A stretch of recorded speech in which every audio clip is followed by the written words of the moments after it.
Selamat sore semua. Boleh dong tepuk tangannya buat yang hadir di sini yang meriah. Walaupun judulnya Woman Leader, tapi thank you banget nih di sini banyak yang bukan woman ya. Justru ini harusnya kontennya ini nggak cuma buat woman leader, tapi juga buat men nih. Oke, thank you banget nih buat para speaker yang sudah hadir di sini ya.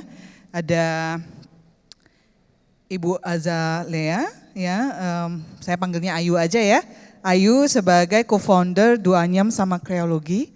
Tepuk tangan dong. Ini masih muda loh nih woman leadernya nih. Kemudian Ibu Faye. Ini udah kenal lama ini passionate banget ya kalau di startup. Sebagai founder dan chairperson Kumpul ya, tepuk tangan buat Ibu Faye.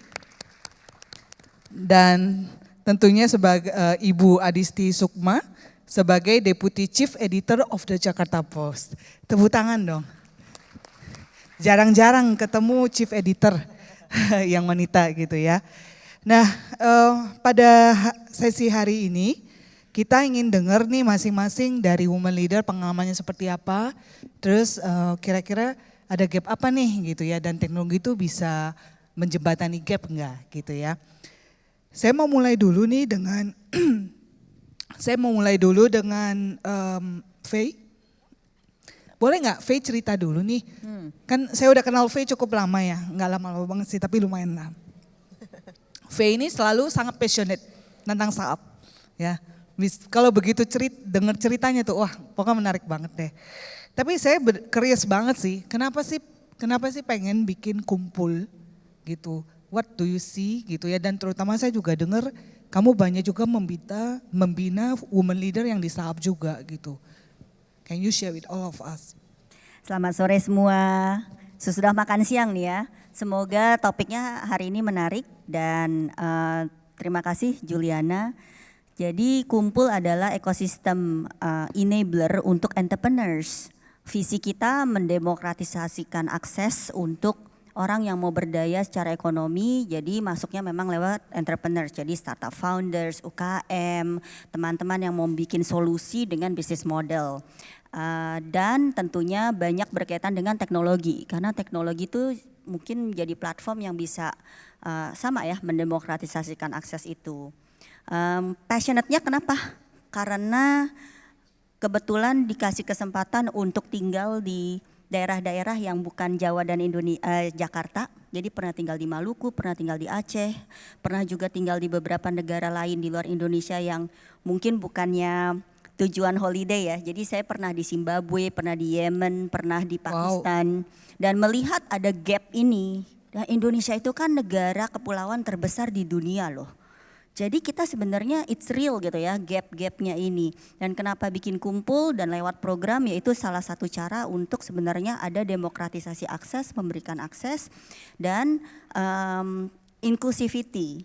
Tadinya sih hanya untuk anak daerah dan anak Jaksel bisa bersaing dengan sama gitu ya. Tapi terus makin kesini makin dilihat, oh sepertinya perlu nih diberikan perhatian khusus juga untuk hal-hal yang perlu ada equalisasi gitu ya, seperti program khusus untuk perempuan. Makanya kita banyak banget melakukan hal-hal tersebut. Oke, thank you. Kalau dengan Ayu? Ya, oke. Sore semuanya, salam kenal, aku Ayu. Jadi bisnis pertama kita itu Duanyam. Duanyam itu sebuah social enterprise ya, di mana kita bekerja dengan ibu-ibu penganyam dari daerah-daerah terpencil di Flores dan Kalimantan Selatan. Dan tahun ini 2024 kita ulang tahun yang ke-10. Dan sekarang kita udah, ya. thank you. Dan sekarang kita udah kerjasama dengan lebih dari 1.200 penganyam dari sekitar 50 desa ya di Flores dan Kalimantan Selatan tadi. Waktu mulai sebenarnya memang background saya itu lebih public health tadinya, kesehatan masyarakat ya. Dan kita ngelihat ternyata di daerah-daerah terpencil itu sangat banyak masalah stunting sampai sekarang gitu ya, dan kesehatan ibu dan anak. Dan salah satu root cause-nya karena social ekonomi. Karena tidak ada pendapatan yang bisa mereka dapatkan di luar mungkin berladang yang hanya untuk makan sehari-hari gitu. Sehingga ya juga jadi banyak migrant worker keluar karena nggak ada alternatif income di sana. Padahal sebenarnya mereka tuh punya berbagai potensi. Salah satunya kearifan lokal menganyam yang sudah turun-temurun dimiliki oleh kaum perempuan gitu kan. Dan kenapa kita menyasar itu karena kita tahu dari studinya juga bahwa kalau pendapatan itu masuk ke perempuan akan jauh lebih banyak yang digunakan untuk nutrisi keluarga, untuk pendidikan anak-anaknya gitu. Jadi tujuannya memang dari kita mendirikan Duanyam gimana kita bisa menyelesaikan masalah kesehatan lewat memberikan kesempatan secara ekonomi untuk para perempuan di Duanyam gitu. Thank you banget buat sharingnya. Thank you. Dan buat Ibu Adisti sendiri, mungkin bisa cerita nggak Bu, kenapa sih tertarik di jurnalisme dan media gitu ya? Dan ini kan seperti corporate life juga. Ya, selamat sore semuanya. Terima kasih Mbak Juliana. Jadi ya waktu dulu saya lebih muda lagi, sekarang masih muda juga. Masih muda. Masih 28 kan Bu?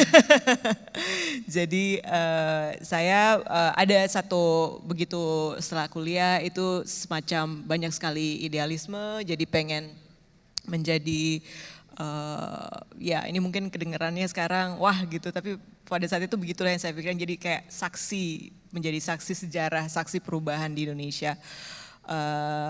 Karena saya cukup aktif juga dulu di waktu kuliah S1, senang nulis juga, jadi memang ya I wanted to be a witness of history gitu, at the front of history, something like that. Mungkin singkatnya seperti itu. Gitu Singkatnya seperti itu ya. Udah berapa tahun Bu di media dan jurnalisme? Sudah sekitar ya 18 tahun ya, hampir 20 tahun. Lama ya? 2 dekade hampir 20. Nah speaking of that ya Bu, mungkin boleh cerita dikit nggak sih, maksudnya karena kan posisi Ibu sebagai Deputy Chief Editor, I think is not easy ya. Ya, dimana di dunia media itu sepertinya notabene-nya pria gitu. Ya, and to be honest, buat saya sendiri ini pertama kali sih saya benar-benar kenalan dan tahu, oh ternyata di Jakarta Post ada Ibu gitu kan. Boleh cerita nggak mungkin bagaimana tuh sepak terjangnya tuh? Untuk apa mungkin itu ya experience-nya gitu untuk naikin leader. Ya, jadi kalau di media dan dunia jurnalistik itu mungkin ya masih underreported, tapi sebetulnya selain ya secara umum juga kita masih banyak sekali melihat gender equality gitu ya. Tapi media industri sendiri itu merupakan juga bagian di mana terjadi banyak sekali sexism, banyak sekali gender inequality. Waktu saya baru masuk di dunia media ataupun memulai karir di Jakarta Post itu banyak sekali pengalaman-pengalaman seperti itu, bahwa misalnya ada beat atau topik yang dianggap ini topik wartawan atau editor pria gitu, misalnya politik, bisnis gitu ya, dan kalau wartawan perempuan itu lebih ke soft issues gitu, misalnya environment, lingkungan hidup, pendidikan, kesehatan. Padahal semuanya itu adalah topik-topik yang penting gitu. Nah, itu juga kita kadang-kadang dilihat less competent gitu ya. Kemudian dari tempat, dari sourcesnya juga itu terjadi banyak sekali. Mungkin tidak terlalu banyak menjadi headline karena memang ya sangat aneh ya kalau misalnya masa media mengabarkan sendiri. Cuma itu banyak sekali terjadi sexual harassment juga kepada women journalists gitu. Karena memang ada real barrier access to information dulu sekitar ya 20 tahun yang lalu. Itu berapa tahun lalu tuh Bu? 20 tahun yang lalu ya. Jadi kalau misalnya kalau di wartawan itu ada setiap kantor pemerintahan ada namanya kantor medianya ya, bagian medianya. Nah, itu ada beberapa institusi yang kadang-kadang itu dia punya bias dan dia cenderung untuk favor jurnalis perempuan, tapi kemudian at the exchange of something yang misalnya banyak hal lah. Jadi untuk misalnya kita mau dapat informasi yang eksklusif, scoop, itu kadang-kadang juga terjadi hal-hal yang tidak diinginkan itu gitu. Dimanfaatkan Ya, kesempatan. seperti itu. Nah Itu pengen banyak- taunya dari ibunya gimana tuh bisa sepak terjangnya sampai ke posisi setinggi ini gitu. Ya kalau buat saya sendiri, ya tentunya saya kalau di lapangan itu jelas akhirnya kita punya barrier, gimana caranya dengan news sources. Kita harus tetap kita tuh butuh informasinya, kita butuh berhubungan baik dengan news sources kita, tapi kita punya barrier. Itu yang pertama. Kalau mungkin untuk misalnya dengan peer saya, dengan kolega saya itu yang jelas ya memang saya selalu berusaha untuk terinformasi. I do my homework gitu. Jadi untuk setiap topik itu saya Lebih extra mile gitu ya, Bu, ya, jadi teman. baca lebih banyak gak apa-apa. Jadi I want to be seen as competent as my male peers, something like that. Oke, thank you Bu. Mungkin dari Faye atau Ayu ada cerita juga nggak yang kalian lihat? Tentunya woman kita lihat ya, mungkin kalau punya statistik mau share juga. Bagaimana kamu lihat woman leader di bisnis ya, terutama bagaimana ada gap nggak gitu ya? Mungkin dari experience juga.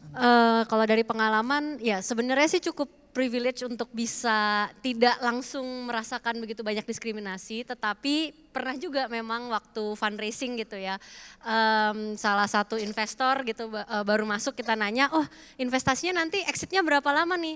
Jangan lama-lama ya, kan kalau udah nikah mau punya anak, nanti gimana bisnisnya gitu. Oh gitu ya? Ya sambil separuh Padahal apa bercanda, hubungannya? separuh itu gitu kan. Jadi maksudnya tentunya pasti masih ada perspektif seperti itu gitu kan di luar sana, dan secara statistik memang dari data, dari seluruh dana yang investasi yang diberikan oleh VC itu yang masuk kepada women founders itu hanya 2%. Dan yang at least satu women co-founders, jadi mungkin masih ada male founders itu 20% gitu kan. Jadi gapnya masih jauh sekali untuk berapa banyak funding yang diberikan kepada entrepreneurs perempuan gitu.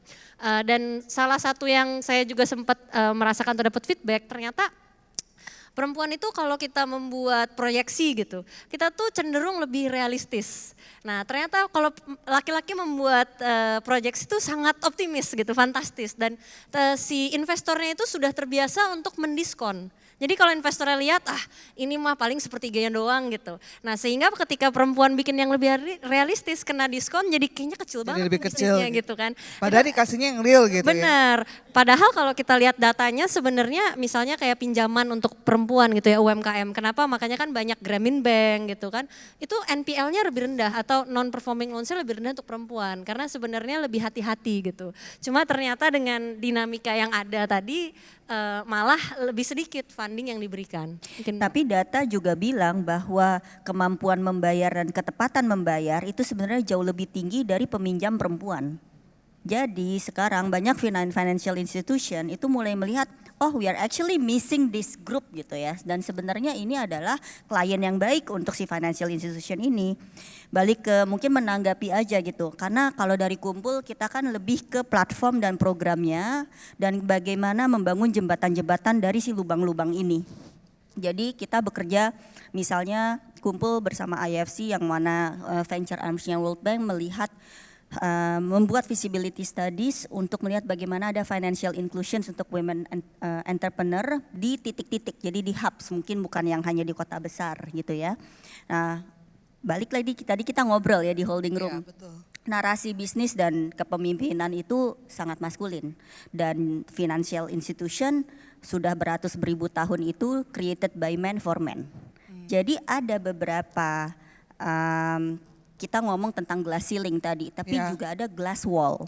Sesuatu yang menghalangi dan tidak terlihat. Jadi secara sistem apply aja, ada kok kurnya.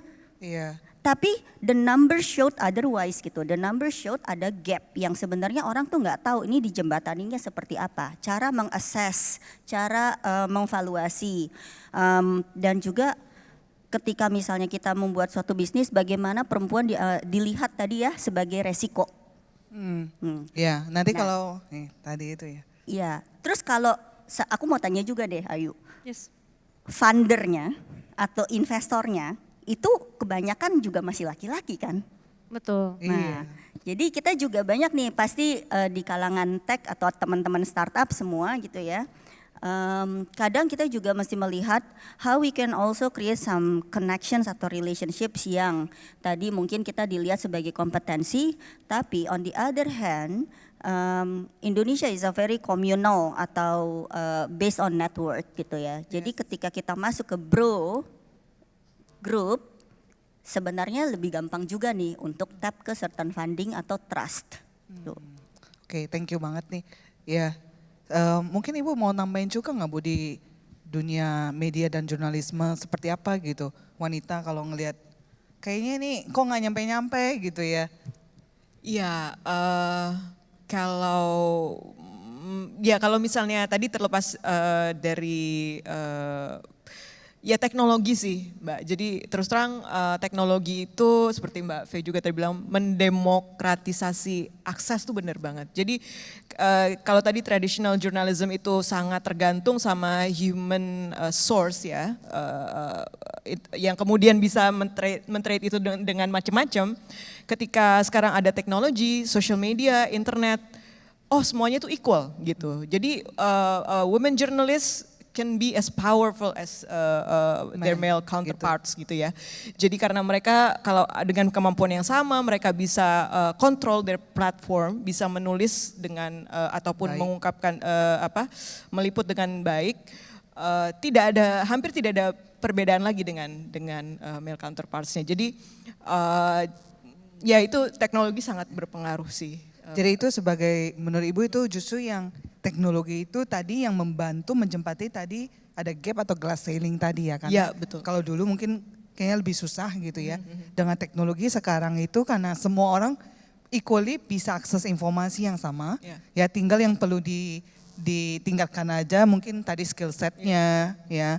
Kemudian bagaimana dia meleverage tools yang available gitu ya atau tech yang available gitu.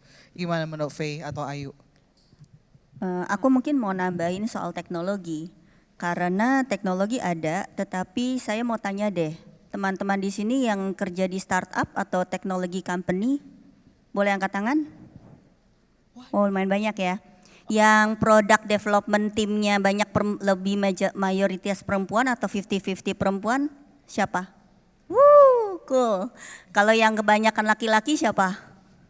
Nah kan, jadi ini juga teknologi kita perlu lihat yang bikin teknologinya, product development-nya, ketika perspektifnya itu masih sangat maskulin, just bisnis prosesnya perlu dilihatin lagi untuk meng-cater juga ke customer yang ke perempuan.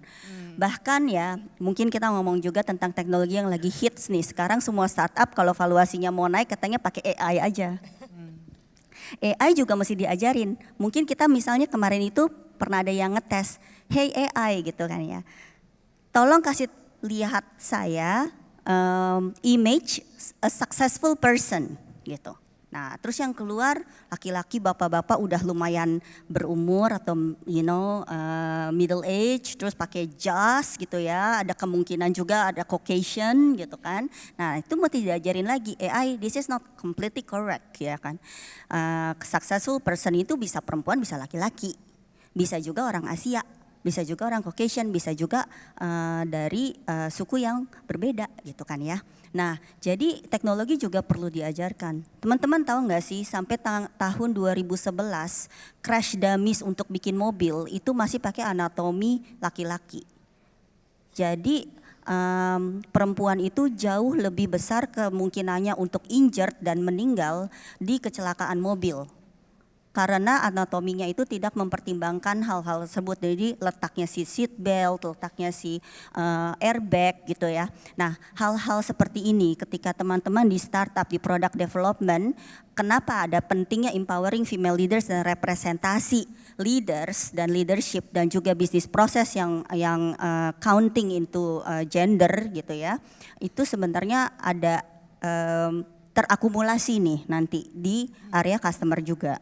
Yeah, I think it's a very good call out ya. Maksudnya kita ngomong tidak hanya sekedar yang penting ada woman leader di posisi atas, ya kan? Tapi sebenarnya in the process pun itu perlu banget ada representasi yang cukup dari para wanita tadi, gitu ya. Sehingga tadi saya seneng banget tadi ngomong AI gitu kan ya, memang ya to be honest banyak engineer masih pria gitu kan ya. Tapi alangkah baiknya memang hasilnya akan lebih berbeda ya tadi di bisnis proses, dan kita juga encourage nih buat Bapak Ibu yang kakak adik yang di sini nih, ya kan kalau punya bisnis atau in your corporate life ya pastiin di semua proses itu ada representatif yang cukup gitu ya. Nah mungkin Ayu tadi mau nambahin. Ya nggak pengen cerita juga memang betul karena teknologi itu juga bisa menjadi tools untuk menutup gap ya. Jadi salah satu alasan kalau tadi cerita kenapa Duanyam juga di awal bisa mendapatkan funding karena kita punya datanya. Jadi dari 1.000 penganyam itu kita punya benar-benar data setiap penganyam itu mereka produksi berapa banyak, income-nya berapa gitu kan. Dan data itu yang bisa menjadi dasar. Nah data itu awalnya di mana waktu kita punya sedikit penganyam, 100 penganyam itu kan manual. Jadi setiap penganyam itu punya buku rapot, ada yang fotoin, pindahin ke Excel. Tapi semakin beriring waktu udah 1.000 penganyam nggak bisa manual, kita sempat membuat mobile apps. Awalnya memang untuk internal Duanyam, untuk memastikan payment tadi, production datanya itu bagus, nggak ada salah hitung pakai kalkulator ibu-ibu di desa gitu. Terus pusing lama banget gitu kan. Jadi data itu membantu sehingga accountability kita tuh bagus, bukan hanya untuk kita tapi juga untuk investor gitu kan, untuk mitra-mitra klien kita juga bisa tahu bahwa real yang kita lakukan ini punya dampak.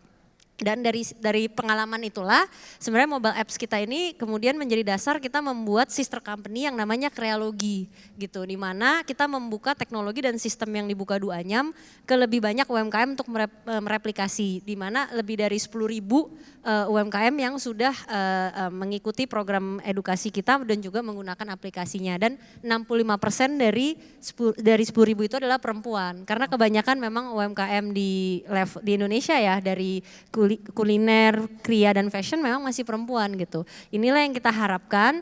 Jadi mereka juga punya data yang bisa membantu untuk running bisnisnya. Dan ini skala yang masih mikro banget ya.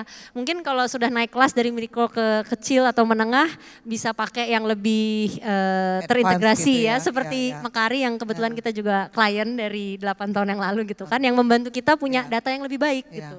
Jadi itu penting memang teknologi. Ya, thank you banget. Jadi teknologi itu juga ngebantu menjembatani gap tadi ya. Maksudnya para ibu-ibu nih di pelosok-pelosok gitu kan ya. Yang tadinya susah akses gitu untuk bisa ada tambahan omset gitu kan ya. Nah dengan teknologi tadi bisa juga menjembatani gitu ya. Karena waktu kita ngomong woman leader again, woman leader can be anything ya. Bisa aja ibu-ibu di rumah extra saving for them gitu, itu juga woman leader.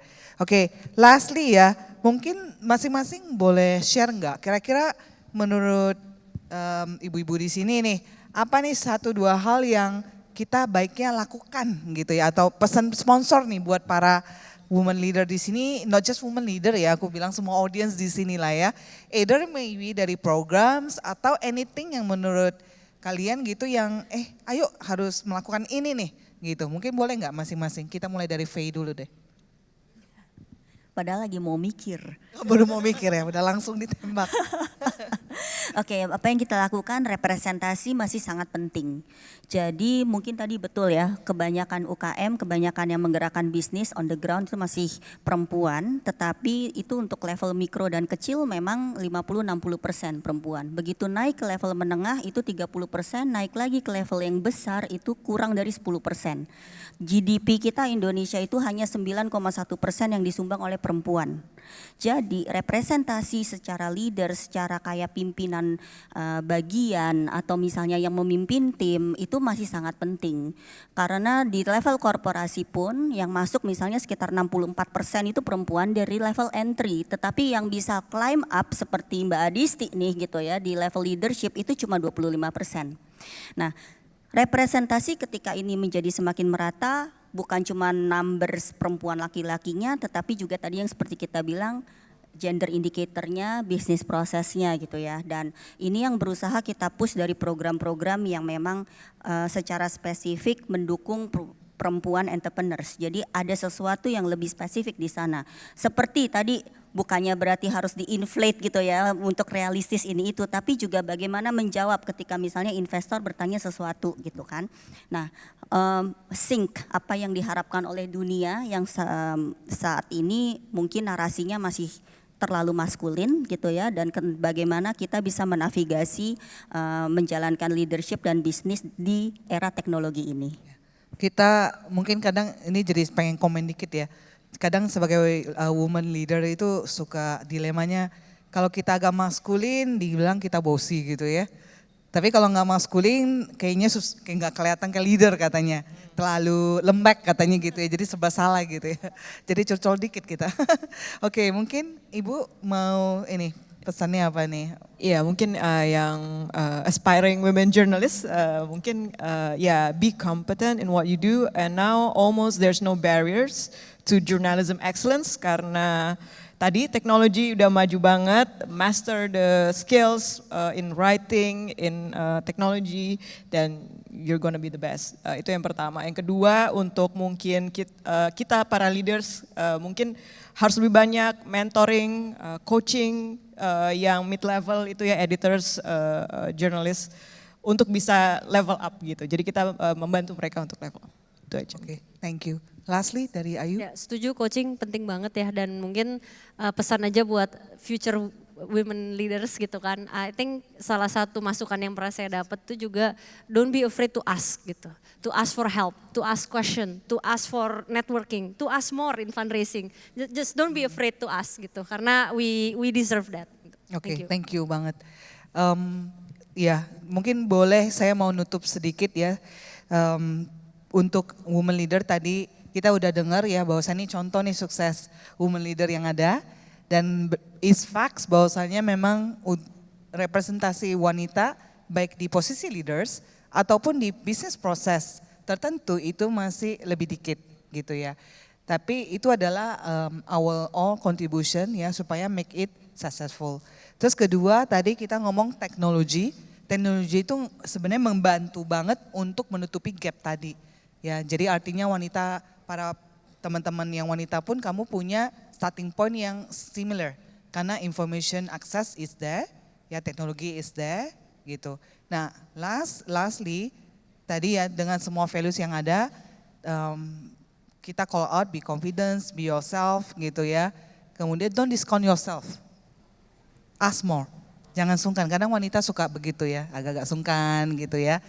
Nanti gimana gitu, overthinking gitu, nggak usah gitu ya. Jadi you deserve the same. Nah tentu saja nanti banyak kita harapkan ya, women leader akan lebih banyak lagi ya.